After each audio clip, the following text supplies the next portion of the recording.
हाय बच्चों, good morning, Radhe Radhe. UP board द्वारा निश्चित की गई हिंदी की कक्षा 10 के पाठों में हम काव्य पाठ का आज अध्ययन करेंगे।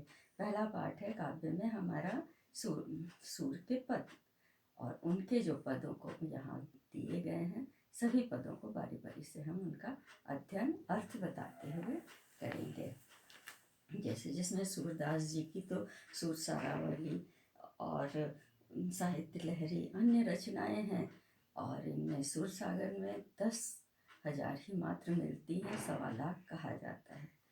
तो इनको विठल दास जी ने अष्टछाप में नाम दिया था, और इनको श्रीनाथ जी के मंदिर में गोवर्धन पर्वत पर बना हुआ जो मंदिर है वहाँ भगवान कृष्ण की भक्ति के गीत गाने के लिए कहा था। और इनकी रचनाओं में ऐसा प्रतीत होता है जैसे वे अंधे थे ही नहीं। बड़ा ही सचित्र वर्णन इन्होंने किया है, जिनको हम पढ़ेंगे और अर्थ समझते हुए हमें बड़ा ही आनंद प्राप्त होगा।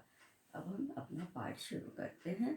जैसे पद में देखिए, चरण कमल बंदौ हरि राई। चरण मतलब पैर, कमल मतलब कमल का फूल, बंदौ वंदना करता हूँ, हरि राई। कवि कहते हैं, प्रथम पंक्ति में कवि क्या कहते हैं, मैं ऐसे प्रभु की वंदना करता हूँ जिनके चरण अर्थात पैर कमल के फूल के समान हैं। जाकी कृपा पंगु गिरि लंघे, अंधे को सब कुछ दर्शाई। जिसकी कृपा, जिसके आशीर्वाद से जो लंगड़ा होता है वह पर्वत को लांघ लेता है, और अंधे को सब कुछ अपने आप दिखाई देने लगता है। बहिरो सुने गूंगू पुनि बोले। बहरा जिसे कान से सुनाई नहीं देता है वह सब कुछ सुनने लगता है। गूंगा जिसे बोलना नहीं आता है वह बोलने लगता है। रंग चले सिर छत्र धराई, और उनकी कृपा का क्या आश्चर्य होता है, एक गरीब भी अपने सिर पर छत्र अर्थात सम्राट की तरह धारण करके अपनी पोजीशन में आ जाता है। सूरदास स्वामी करुणा में बार बार बंदो दे गई। सूरदास जी कहते हैं कि मैं ऐसे करुणामयी, ऐसे दयावान प्रभु की बार बार वंदना करता हूँ। ये आपका पहला पद था। अब हम दूसरा पद शुरू करेंगे। अविगत गति कछु कहत न आवे। प्रभु के बारे में सूरदास जी बड़े ही अनिश्चित हैं। वे कहते हैं कि वो ऐसा प्रभु है जिसका कब अंत है और कब शुरू है, जिसका कोई वर्णन नहीं कर सकता।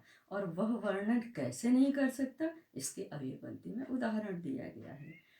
जो गूंगे मीठे फल को रस अंतर्मगत भावे। जिस प्रकार से एक गूंगा व्यक्ति, उसे बहुत ही स्वादिष्ट फल दे दिया जाता है और मन में वो उस स्वादिष्ट मिठास का अनुभव, आनंद प्राप्त करके बड़ा ही प्रसन्न अपने को पाता है, लेकिन उसे बोलना नहीं आता, वह किसी से बता नहीं सकता, पर आभास और आनंद प्राप्त करता है। ऐसा है वह प्रभु। परम स्वाद सब ही सुनिरंतर अमित तोष उपजाए, और उस स्वाद को अपने मन में ग्रहण करके और अमृत के समान वह प्रफुल्लित होता रहता है। मन वाणी को अगम अगोचर सो जाने जो पावे। वह मन वाणी से उसका वर्णन नहीं किया जा सकता। उसकी भक्ति, उसकी श्रद्धा में जो वो लीन हो जाता है वही उसको अनुभव, उसके सुख को प्राप्त या अनुभव कर पाता है। रूप रेख गुण जाति जुगत बिनु निरालंब कित धावे।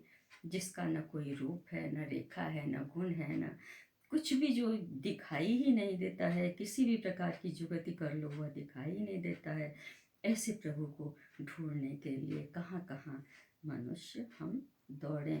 सब विधि अगम विचार हितावे, सूर सगुन पद पावे। सभी प्रकार का वर्णन करते हुए, विचार करते हुए, असफल सा महसूस करते हुए सूरदास जी कहते हैं उनके सगुन, उनके अच्छे गुणों का गान वर्णन करते रहते हैं। बच्चों, एक बात ध्यान देने वाली ये है, ये दोनों पद हर कक्षाओं में कभी कभी, यह आपका MA तक कक्षा 6 से M तक किसी भी क्लास में, परीक्षा में कभी भी पूछ लिया जाता है। तो ये भी एक बहुत ही, ये कहने के लिए कक्षा 10 है, लेकिन ये किसी भी कक्षा की परीक्षाओं में आ जाते हैं। तो हमें लगता है कि सभी बच्चों को ध्यान से देखना चाहिए। आगे देखिए, तीसरा है, यह एक नन्हे से कृष्ण कैसे आंगन में खेलते हैं उस समय का वर्णन सूरदास जी ने किया है। किलकत कान घुटरवन आवर, अर्थात हंसते हुए भगवान कृष्ण अपने आंगन में दौड़ रहे हैं, आ रहे हैं, घुटनों के बल आ रहे हैं। मनियत कनक नंद है आंगन, नंद बाबा का जो आंगन है उसमें सोने के बीच में मड़ियाँ जड़ी हुई हैं। बिंब पकड़वे धावत, और वे घुटनों के बल जब दौड़ रहे हैं तो उनकी छाया उसमें दिखाई दे रही है। सोने के आंगन में जड़ी हुई मड़ियों में उनकी छाया दिखाई देती है, और उस छाया को कुछ समझ करके, अपने को समझ करके, उनको जो भी महसूस होता उसे पकड़ने के लिए दौड़ते हैं। कबहु निरख हरि आपु छाहों को, करिसो पकड़न चाहत, वह अपने इस रूप को देख करके, अपनी छाया को सोने के आंगन में जड़ी हुई मड़ियों के बीच देख करके अपने हाथों से उसको पकड़ने के लिए दौड़ते हैं, अपनी छाया को पकड़ने के लिए दौड़ते हैं। किले की हसत राजत दतिया, और जब दौड़ते हैं उस समय उनके जोर से हंसते हैं, और हंसते समय बड़ी ही खूबसूरत उनके मुख में जो दो दांत हैं वे शोभायमान प्रतीत होती हैं। पुनि पुनि तही अवगाहत, और पकड़ने का यह बार बार प्रयोग उपाय करते हैं। कनक भूमि पर कग पग छाया, यह उपमा एक राजती, सोने की जमीन अर्थात आंगन पर पैर और हाथ की जो छाया है यह जब दिखाई देती है तो वह एक अत्यंत खूबसूरत उपमा शोभायमान सी प्रतीत होती है।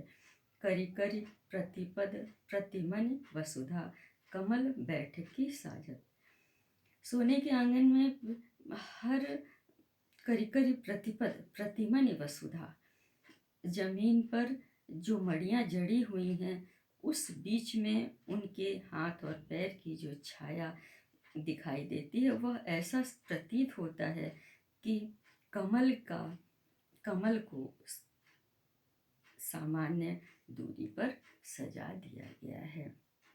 कमल के फूल की वहाँ बैठकी सी प्रतीत होती है।